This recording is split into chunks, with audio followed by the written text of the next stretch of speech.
한강 작가는 1970년생이에요. 그러니까 올해 54세 되시고요. 광주에서 출생을 하셨고 10살 때쯤 서울로 오셨어요. 10살 때가 1980년이야. 5.18 광주민주화운동이 일어났던 몇 달 전쯤에 아마 서울로 오셔서 광주민주화운동을 직접 몸소 겪지는 않으셨다고 그래요. 풍문여고, 그다음에 연대 국문과를 졸업을 하시고 그때 시로 등단을 했습니다. 그래서 이제 시인으로 시작을 하셨고 그 이후에 이제 뭐 시집도 물론 냈지만 여러 가지 소설을 주로 쭉 쓰시면서 굉장히 많은 상을 받으셨어요.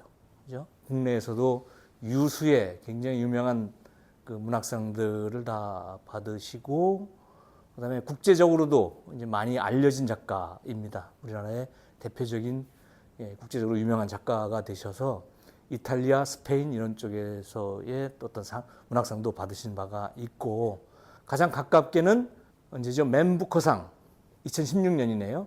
그 맨 부커상 인터내셔널 부분에서 본상을 받으셔서 이제 특히 많이 세계적으로 알려지시게 됐고 그때 그 받았던 작품이 채식주의자라고 하는 연작 소설입니다. 그다음에 2024년은 드디어 이제 노벨 문학상을 받으시게 됐다. 그간 그 서울예대 미디어 창작학과 교수였는데 2018년에 이제 이 집필에 전념하기 위해서 교수는 그만두셨다고 그래요. 쓴 작품들이 이렇습니다. 그 여수의 사랑이라는 그 소설집이 첫 번째 이제 본인 이름으로 출간된 소설 작품집이고요. 쭉 이렇게 이어져서 우리한테 많이 알려진 것이 이제 채식주의자, 그다음에 소년이 온다, 작별하지 않는다 이런 것들이 많이 알려져 있지요. 그 중에 여기 색깔을 좀 다르게 한 거는 뭐 특별한 이유는 없습니다. 제가 읽은 책입니다. 그리고 오늘은 주로 여기 채식주의자하고 소년이 온다고 작별하지 않는다 이 내용을 가지고 뭐 말씀을 좀 드리려고 해요. 그 중에 이제 서랍에 저녁을 넣어두었다고 하는 시집도 있죠. 2013년에 발간된 시집이 있고 그렇습니다. 제가 이 수상 소식을 처음 듣고 나서 저는 엄청나게 기뻤어요. 뭐 누구는 안 기뻤겠습니까만은 저도 엄청나게 기뻐가지고 제가 어떤 친구한테 그 카톡을 보낸 내용이 이거예요. 그래서 이게 좀 창피하긴 한데 뭐 내용은 그런 거였어요. 저는 한강을 예전에는 별로 안 좋아했다. 왜 그러냐면 한강 작품을 읽어보면 막 그 고통스러워하는 이 주인공이 나오는데 그게 뭐 우리한테 힘을 주나? 이런 느낌이 많았다 이거죠. 혼자서 속으로 절망하고 속으로 사귀고 괴로워하는 게 그게 뭐 대수인가? 결국은 어떤 악이 있으면 악을 물리쳐야지 그거를 나 혼자만 속으로 끙끙 앓고 있는 것은 타협이고 외면 아니겠느냐 이런 생각이 들었다가 채식주의자 몽고반점 이런 걸 읽으면서 생각이 조금씩 달라졌다. 그러면서 이 폭력을 낳는 우리 사회의 구조, 문화, 우리의 심성 이런 것들에 주목하는 작가의 예리함이 매우 놀라웠다. 그리고 이 국가의 이름으로 자행된 폭력에 대해서도 직설적으로 나가서 구호를 외치고 머리띠를 두르는 것만이 전부는 아니라는 생각도 들었다. 피가 뚝뚝 떨어지지 않아도 얼마든지 아플 수 있고 조곤조곤 이야기를 해도 얼마든지 가슴에 대못을 박을 수 있다는 사실을 알게 되었다. 그다음에 이제 그 부커상 본상을 받았다는 소식을 들으면서 이런 우리의 이야기가 세계에서 통하려면 어떠해야 하는가를 좀 생각하는 계기가 되었다. 우리 문학이 한번도의 울타리를 벗어나서 보편성을 가지고 세계인에게도 가슴을 울리려면 독자의 무엇을 건드려야 하는지 하는 부분을 이 작품이 잘 보여준 것 같다. 이제 노벨 문학상 수상자로 선정되었다는 놀라운 소식을 듣고 다시 한번 생각해 보건대 과연 세상을 바꾸는 것이 무엇일까? 이 구호와 돌멩이, 돌팔매 이런 걸까? 아니면 어떤 스토리, 이야기일까? 그리고 세상을 바꾼다는 게 뭘까? 세상이 바뀌어서 내 삶이 달라지는 것만 세상이 바뀌었다고 하는 것일까? 내가 바뀌어서 세상이 달라 보이는 것, 그것도 세상 달라지는 거 아닌가? 뭐 이런 생각을 하게 되는 계기가 되었다. 뭐 이런 내용으로 제가 친구들한테 이 카톡을 보냈던 기억이 나요. 이제 오늘 주로 드릴 말씀이 이런 내용 선상에 있을 거예요. 저는 본격적으로 이 한강의 소설을 읽은 첫 번째 작품이 이 몽고반점입니다. 이거는 이제 채식주의자, 몽고반점, 나무불꽃 요 세 연작 소설을 합쳐서 이 장편으로서의 채식주의자가 되는데 그 중에서 저는 이 몽고반점을 읽었어요. 제일 먼저. 근데 이거는 이 이상문학상을 이게 받았어요. 그걸 읽고 굉장히 충격적이었어요. 이게 아주 내용도 약간 이렇게 막 화제가 될 만해. 형부와 처제 간의 어떤 사랑 이야기도 막 나오고 몸에 이게 식물 문신을 그린 상태로 포르노를 찍는 얘기도 막 나오고 그래서 굉장히 충격적이었고 그 다음에 이제 이어서 그 앞 이야기인 채식주의자와 그 이어지는 이야기인 나무불꽃을 같이 읽으면서 굉장히 이게 저한테는 아주 한동안 가슴에 남아있는 작품이었어요. 그리고 소설을 이제 읽고 나서도 이게 금방 잊혀지지가 않고 계속 이게 응어리처럼 계속 생각나고 한동안 헤어나지를 못하는 뭐 이런 상태가 되더라고요. 그다음에 이제 이 한강 작품들을 이렇게 보다 보니까 그 앞서서 2000년에 내 여자의 열매라고 하는 단편이 또 있더라고. 그게 어쩌면 이 스토리의 맨 그 앞단에 있는 작품이에요. 그래서 어떤 이 식물화되어 가고 싶어하는 어떤 사람의 이야기가 있고, 그다음에 이 채식주의자 특히 그 몽고반점에서 보였던 이 탐미적인 이런 어떤 예술가의 이야기가 그다음에 바람이 분다 가라라고 하는 또 다른 장편으로 이렇게 이야기가 이어지는. 그래서 이게 크게 보면 내 여자의 열매로 시작해서 이 채식주의자 세 편 연작 그리고 바람이 분다 가라 이렇게 연결이 되는 작품들이어서 이걸 시리즈로 읽으면 이 전체 면모를 잘 볼 수가 있을 것 같았습니다. 어쨌든 매우 충격적인 소설이었다는 느낌이었고요. 뭐 내용은 이미 대부분 읽어보셨을 것이고 그렇기 때문에 이거를 이제 다시 반복하지는 않겠어요. 이게 영혜와 남편, 그다음에 아버지, 형부, 그다음에 그 언니 이렇게 나오는데 첫 번째 그 채식주의자라고 하는 그 부분은 영혜의 남편 입장에서 영혜를 바라보는 이야기. 두 번째 몽고반점은 영혜의 형부가 뭐 영혜와 벌이는 어떤 그 탐미적인 어떤 이 행위예술 뭐 이런 얘기가 나오고요. 세 번째는 영혜의 언니인 인혜의 입장에서 영혜를 보는 이렇게 구성이 되어 있어요. 그래서 어떤 한 사안과 또 이어지는 이야기들을 각각의 시점이 다른 사람들이 이렇게 기술을 하고 있어서 이 구성상으로도 굉장히 흥미있고 이 어떤 대상이나 어떤 사물을 바라보는 다각적인 관점들이 보이면서 그 사이에 어떤 간격이 느껴지는 그러면서 어떤 하나를 이렇게 이미지를 만들어내는 이런 소설이어서 그런 면에서도 굉장히 잘 썼다는 느낌을 받고 읽었습니다. 그다음에 이제 제가 읽은 게 이제 소년이 온다 했는데 이건 굉장히 고통스러웠어요.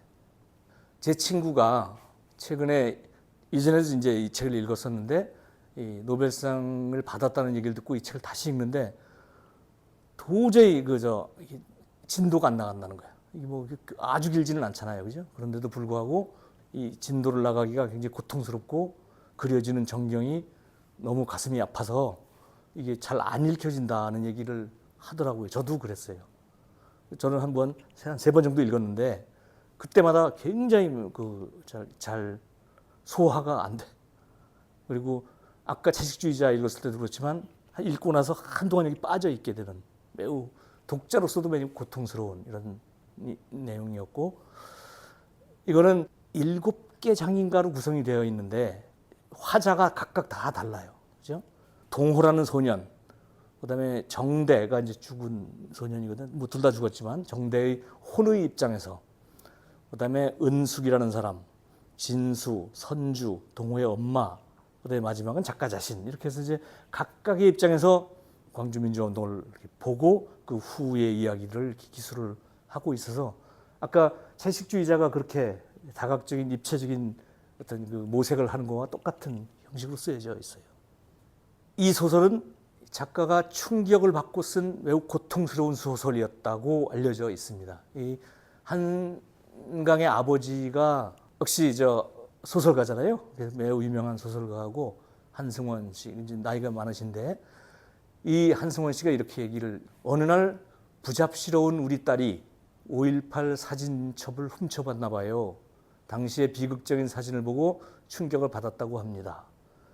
그러니까 그 당시에 5.18의 참상 같은 거를 이렇게 사진으로 모으고 그다음에 비디오로 만들어서 암암리에 이게 보관하거나 이게 뭐 보고 뭐 이렇게 하던 시절이 있었는데 그래서 이제 이분도 자기 고향에서 일어난 일이고 하니까 그걸 구해서 집에 보관하고 있는데 이 부잡스러운 이게 굉장히 장난기가 많고 막 번잡한 뭐 이런 얘기인가 봐요. 막 여기저기 뒤지다가 아버지 서랍에서 이걸 보고 그걸 보고 굉장히 충격을 받았다고 한다. 이 충격으로 이 사람이 나중에 이 소설을 쓴 것 같다 이렇게 아버지가 얘기를 하고 있고 실제로 한강 스스로도 그렇게 얘기합니다. 5.18이 내 인생을 바꿔놓았다. 그다음에 이제 뭐 그 중에서 가장 최근에 쓰여진 게 작별하지 않는다라는 소설이죠. 이걸 읽어본 사람, 이것도 한번 읽어보세요. 이거는 제주 4.3에 대해서 쓴 소설입니다. 그러면서 작별하지 않는다. 아까 이제 떠나지 않는다는 거잖아요. 내가 4.3 사건 잊지 않겠다. 그럼 이제 그러면서 잊지 않겠다는 어떤 작가의 각오 이런 것들을 쓴 내용인데 이 제주 4.3이라는 것이 과거에 끝나버린 불행한 사건이 아니고 현재까지 진행 중인 사건이다. 우리들의 이야기다. 이건 절대 잊지 않겠다. 작별하지 않겠다. 는 것이 그런 과거의 고통을 잊지 않고 다시 되새기고 되씹어야 이게 문제가 아문다. 덮어두면 오히려 곱는다. 뭐 이런 얘기를 하고 있는 것 같아요.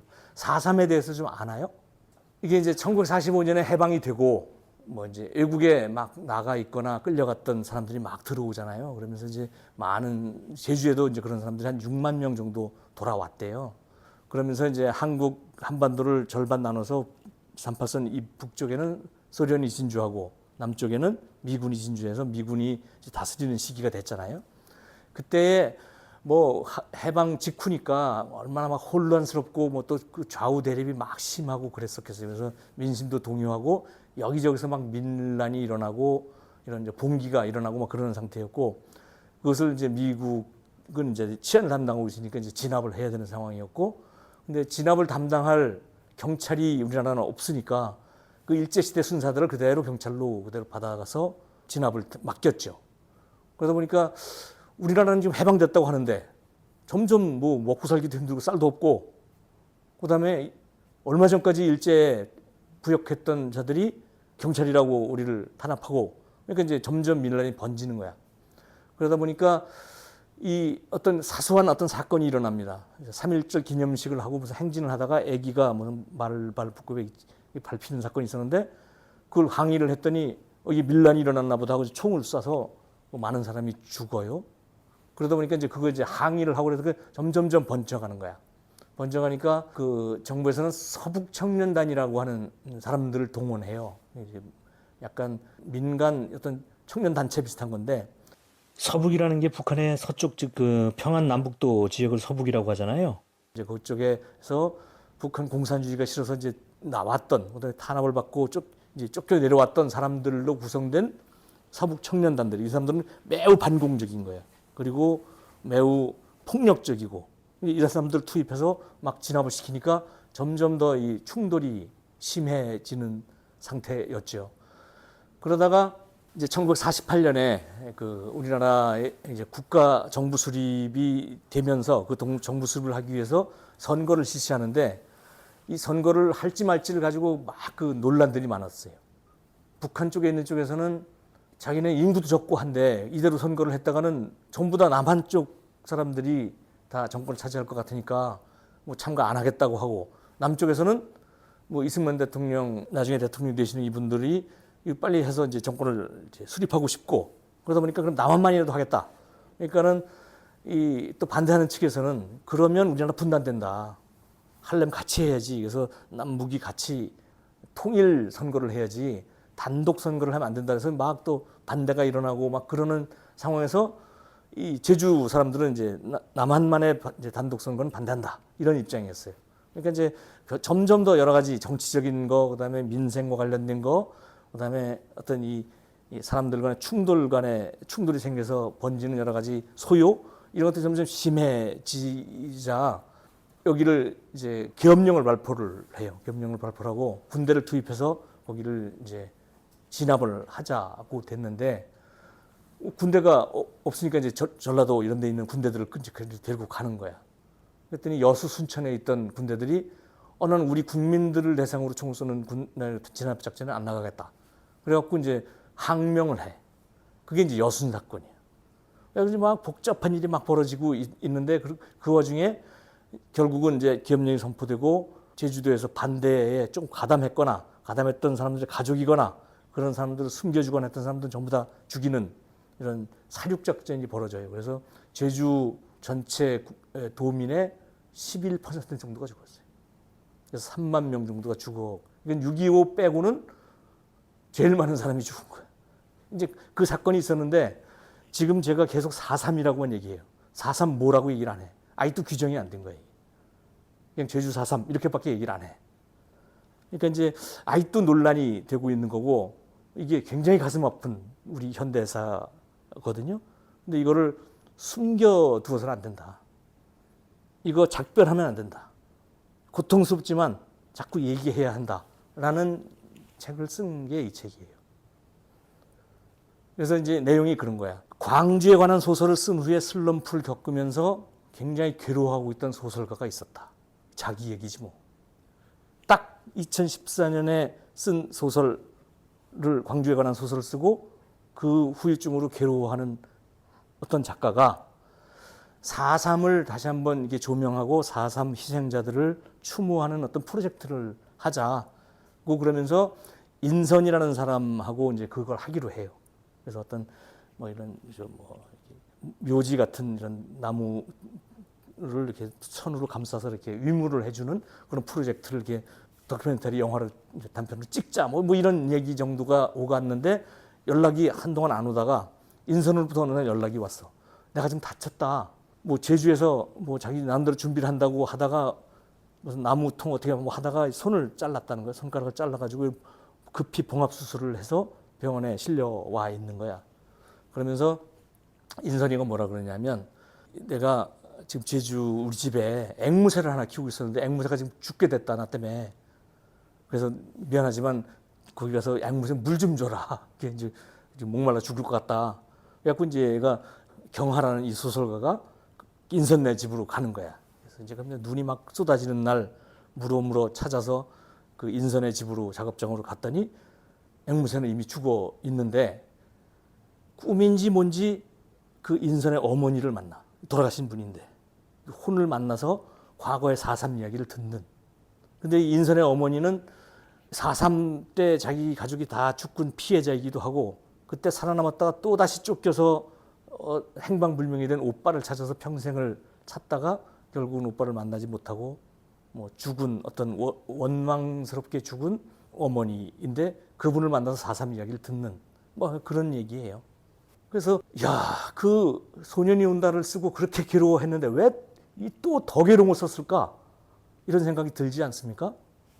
근데 그거 관련해서 김희경 씨라는 평론가가 있는데 이분이 이제 이런 그 책 관련된 활동들을 하고 글을 되게 잘 써요. 그러면서 이제 그때 쓴 한강에 대해서 쓴 내용이 있어서 이걸 한번 일부 제가 인용을 해왔어요. 한번 읽어볼게요. 웬만하면 안 읽고 싶었다. 한강의 장편 작별하지 않는다 이야기다. 작년 가을에 출간돼서 한창 화제가 되고 있을 때도 애써 외면했다. 한강의 소설은 읽는데 공력이 드는 데다 특히 지난번 소년이 온다를 보고는 꽤 오래 아팠기 때문에 4.3 사건을 다뤘다는 이 소설을 읽을 엄두가 나지 않았다. 다들 힘들어하는 거야. 그렇죠? 독자도 감당하기 힘든 이런 글을 작가는 어떻게 썼을까? 과연 그는 괜찮을까? 소설을 읽는 내내 한 번도 울지 않았는데 마지막 페이지에 이르러 나도 모르게 울고 말았다. 끔찍하고 비참해서가 아니었다. 가엾거나 미안해서도 아니었다. 고마워서. 인간이 얼마나 강하고 아름다울 수 있는지를 보여준 사람들이 고맙고 그들의 목소리로 지극한 사랑에 대한 소설을 쓴 작가가 고마워서 울었다. 이 굉장히 고통스러운 소설들이야. 이 소년이 온다 물론 그렇고 또 읽는 나도 고통스럽고 내 친구도 고통스러워하고 이 김기경 씨도 차마 그 다음 책을 못 읽겠다고 할 정도로 고통스러웠는데 또 썼어요, 그죠? 근데 이 김기경 씨가 이런 말을 했대. 이제 이 욕을 쓰기 좀 전에 이 소년이 온다를 가지고 어디서 이제 강연을 하고 독서 토론을 하면서 뭐라 그랬냐면 우리나라에 노벨상을 받는다면 한강밖에 없다. 만약에 소년이 온다와 같은 걸 하나만 더 쓰면 이 사람 분명히 노벨상 받을 거다. 그랬다는 거예요. 그랬는데 훨씬 뭐 이 사람 표현으로는 소년이 온다보다 이 작별하지 않는다가 훨씬 잘 쓴 소설이라고 얘기해요.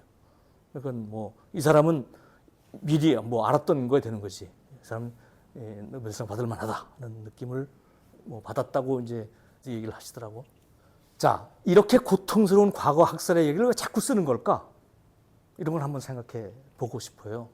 광주에 관한 책을 2014년에 쓴 후에 악몽을 꾸며 고통스러워하는 경하 이야기로 작별하지 않는다는 시작을 합니다. 작가 자신의 이야기지요. 아까 이 희생자 추모 프로젝트를 준비하다가 손가락 봉합 수술을 받은 인선이 그 병원에 문병을 갔더니 뭐라 그러냐면 이 봉합 수술을 받고 3분마다 이 바늘을 찔러야 된대. 그래서 고통을 느껴야 손가락이 썩지 않는다는 거예요. 신경을 살아나게 하려면 이 봉합 수술 받은 데를 3분마다 바늘을 찔러 엄청나게 괴롭고 아프다는 거야. 역사도 그렇다.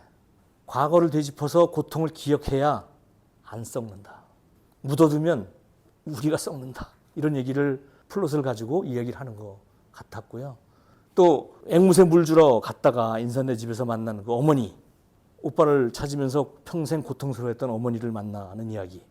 다들 고통을 되씹고 되짚고 상기하고 작별하지 않는 사람들 이야기입니다.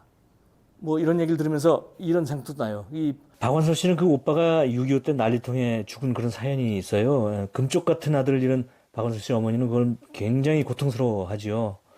박완서 작가는 그 어머니의 얘기를 소설로 많이 썼고 그 대표적인 작품이 바로 엄마의 말뚝이라는 작품이에요.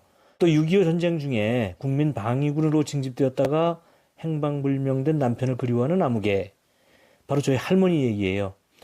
저희 할아버지는 짐작컨대 한국전쟁 중에 소위 국민방위군으로 끌려가셨던 것 같아요.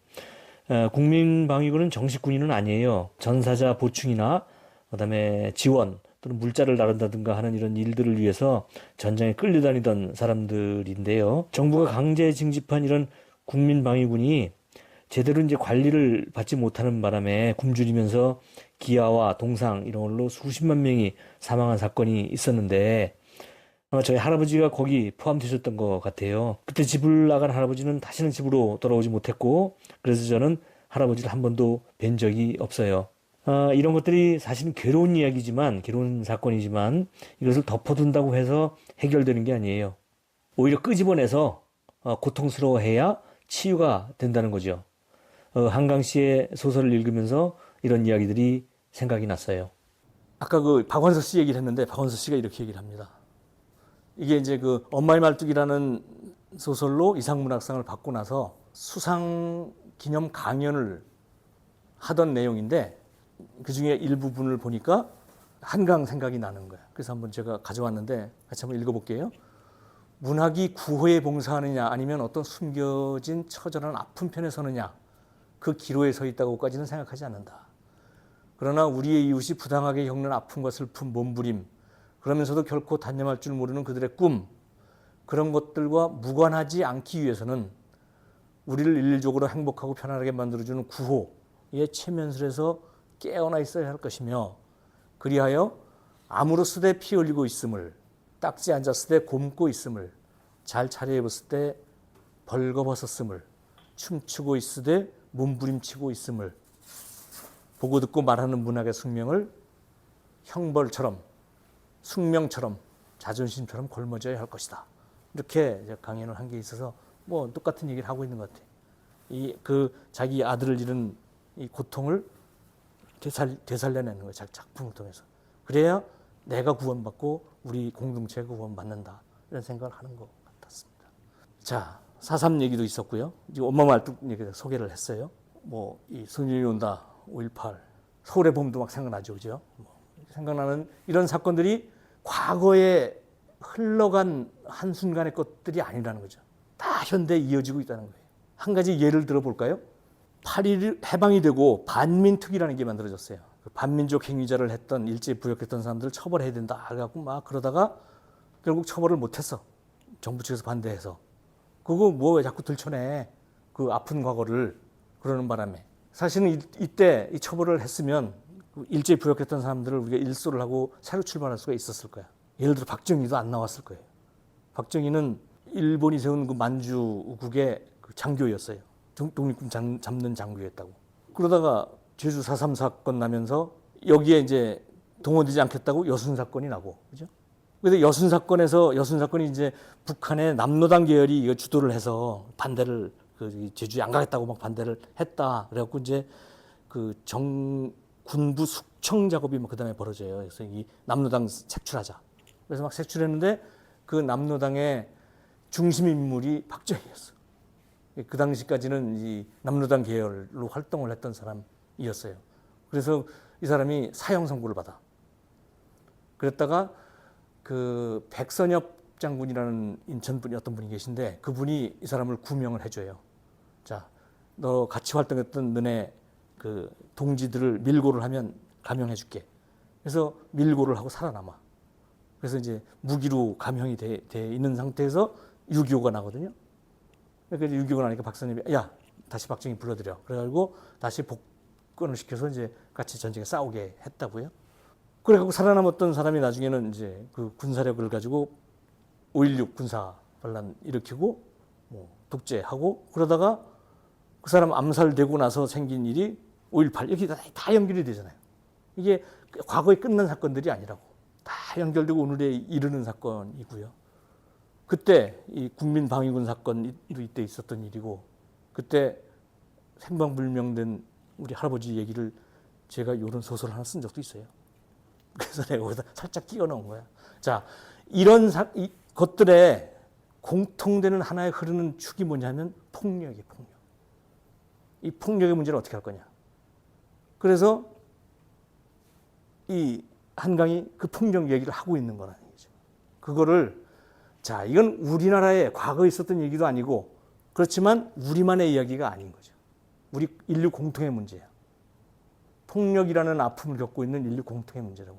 이거를 우리만의 얘기로 끝냈으면 노벨상 못 받았을 거야. 우리나라에서 큰 상 받았겠지. 그렇지만 노벨상을 못 받았을 거라고. 그래서 인류 공통의 이야기로 만들어냈기 때문에 많은 사람들의 이런 평가를 받았을 거라고 생각이 되고 채식주의자가 그런 겁니다. 다수 어떤 강자가 소수한테 가하는 폭력적인 위압이죠. 그 아버지가 뭐 베트남 전에 갔다가 뭐 사람 많이 죽인 걸 자랑 막 하는 사람이잖아요. 그죠? 이 가부장적인 사람이고 뭐 개 막 떼들어 잡아먹고 뭐 이러는 사람을 보고 나는 저거 싫다. 나는 이제 육식 안 하겠다. 뭐 이런 얘기가 이거잖아요. 그죠? 이 작별하지 않는다. 좌우 사상이라는 이름으로 세계의 헤게모니를 잡기 위한 어떤 미국과 관련된 이런 사람들이 가하는 무모한 폭력과 남은 자들의 고통을 얘기합니다. 소년이 온다. 소수의 권력자들이 권력을 찬탈하기 위해서 또는 유지하기 위해서 국가라는 이름으로 시민들에게 행하는 무자비한 폭력을 얘기해. 다 폭력이에요. 그래서 이거를 이런 식으로 인류의 공통의 이야기로 만들어낼 수 있었던 작가의 힘이 평가를 받은 거고 그게 뭐 노벨상으로 이제 나타났다 이렇게 생각이 되지요. 그래서 보면 이 동물성, 육식, 뭐 섹스, 군대, 살인, 가부장제, 폭력, 체벌 뭐 이런 것들에 대한 반대가 곳곳에 있어요. 그러면서 그것에 반대하는 것으로 식물성을 내세우고 채식을 내세우는 거죠. 그리고 색깔로 치면 흰색. 이 사람은 이제 흰색에 대해서 이런 굉장히 뭐 이렇게 이미지를 가지고 있는 것 같아요. 그래서 흰이라는 소설도 썼죠, 그죠? 그래서 이 식물성 어떤 흰색 뭐 이런 걸 통해서 그것에 거부하는 약자들의 몸부림 이런 거가 공이 흐르는 어떤 기조인 것 같다 이런 느낌이 들었고요. 마지막으로 이제 자, 과연 이렇게 해서 세상이 바뀔까 이런 생각을 한번 해보고 싶습니다. 사실은 이 자료는 우리 이영 선생님이 준비를 많이 했어요. 뭐 이런 얘기를 하시더라고. 소설가는 필요할 때 필요한 소리를 내는 사람이다. 머리띠를 두르고 구호를 외치며 투쟁하지는 않더라도 생각을 깨우는 문학의 힘을 한강은 우리에게 느끼게 해주었다. 짝짝짝 이렇게 보내셔서 내가 이걸 인용을 했고요. 저도 그렇게 생각합니다. 세상이 금방 바뀌는 것 같지는 않아요. 소설 쓴다고 달라지는 것 같지도 않고, 또 어떤 시대건 폭력이라는 거는 얼굴은 다른 표정을 하고서라도 우리 앞에 계속 어른거리는 것 같아요. 이런 폭력 앞에서 소설은 힘이 약하고 힘을 잘 쓰지 못할지도 몰라요. 그렇지만 나를 바꿔서 세상이 달라지는 거라면, 똑같은 사안을 놓고 나는 이거에 지배받는 사람이라고 생각하지 않고 내가 이걸 바꿀 수 있다고 생각하도록 나를 바꾸면 세상 바꿔지는 거라고. 나를 바꿈으로써 세상이 달라지는 거라면 소설은 굉장히 힘센 거다. 한강 소설도 꽤 힘이 세다. 이런 생각을 최근엔 많이 하게 되었다. 이런 말씀이고요. 소설을 통해서 세상이 바뀌지 않더라도, 설사 안 바뀐다고 칩시다. 그렇더라도 작가는 말해야 된다. 그 작품을 통해서 자기 자신을 구원해야 한다. 자기의 아픔을 치유해야 한다. 이런 생각도 할 수가 있고요. 우리가 한 달에 한 번씩 모여서 책을 같이 읽는 이유가 그런 거 아니겠습니까? 책이 직접 세상을 바꾸진 않지. 그렇지만 좋은 책을 읽으면 우리 생각도 우리 삶도 조금은 바뀔 수 있을 거야. 그러면 그게 바로 세상을 바꾸는 일일 거야. 그래서 우리가 이 좋은 날씨에 여기 앉아서 책을 읽고 그러는 거 아니겠습니까? 요거는 이제 여러분들 딱 나이에 제가 읽었던 책들이에요. 그래서 이게 지금 돌이켜보면 저를 바꿨던 책들이. 요거는 이제 한강 씨는 무슨 비디오를 봤다 그랬나? 아까 사진첩을 봤다 그랬지만, 저는 이제 요 죽음을 넘어 시대의 어둠을 넘어라는 그 당시에 그 다큐멘터리 비슷한 책을 보고 인생 행로를 좀 바꿨다고 할까? 바뀌었던 것 같고, 그다음에 이런 책이 있었어요. 전태일 씨에 관한 책이었는데 이것도 저한테 많은 영향을 줬던 것 같고, 이런 식으로 우리 책을 통해서 내가 바뀌면 그게 바로 세상을 바꾸는 일일 수도 있다 라는 믿음 때문에 우리가 여기서 모여서 이러고 있는 게 아닌가 이렇게 생각을 합니다. 이상으로 마치겠습니다.